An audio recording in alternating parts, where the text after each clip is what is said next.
let's quickly look at what's going on the frontier after the American Revolution. The big question is who owned this land? Remember, any pre-1763 claims by anyone were basically nullified by the Proclamation Line of 1763. Before the Treaty of Paris of 1763, the French had owned that land. They sold that land to Britain.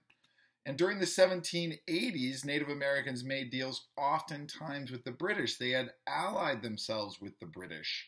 So what's going to become of those treaties? Well, here's what John Dickinson said. He's the author of the Articles of Confederation. Doesn't look good for Native Americans.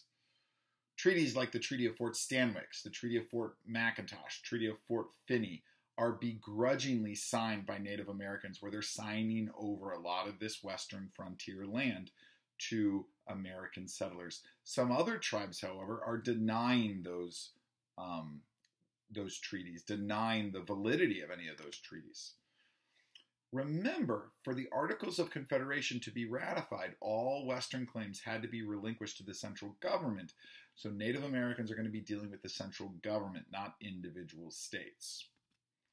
Let's look next at Jay's Treaty, and it has a lot to do with the conflict in the Ohio Valley. Remember, after 1783, that western border of the United States, that southern border of the United States, even after the American Revolution, is a little bit hazy. Even more pressing is the impressment of American sailors at sea. But if you were on the frontier, what you were really upset at the British about was the fact that the British were supplying weapons to Native Americans in the Ohio Valley, and those Native Americans are using those weapons to attack American settlers. In addition, the British are still occupying forts and fur trading posts near the Canadian and American border throughout the Great Lakes region, really into the Northwest Territory, which is supposed to be part of the United States now.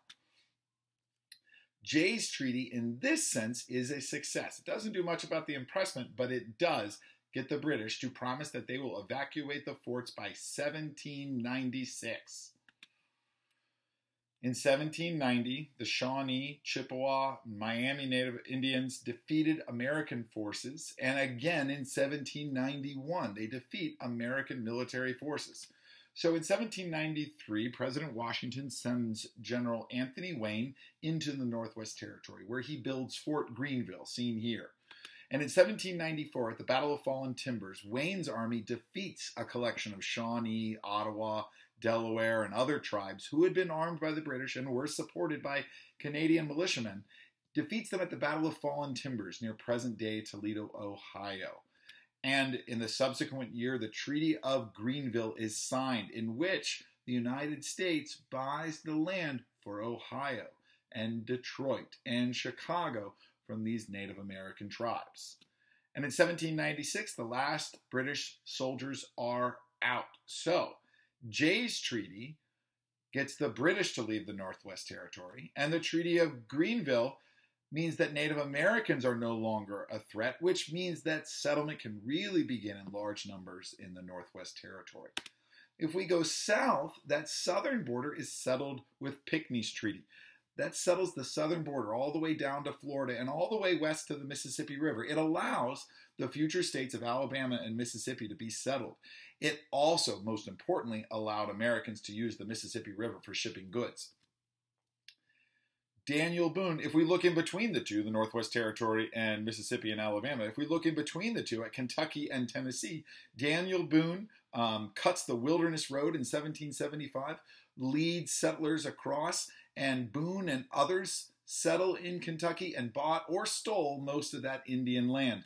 So much so that we have Kentucky statehood in 1792, Tennessee in 1796, and 7 years later, Ohio becomes a state.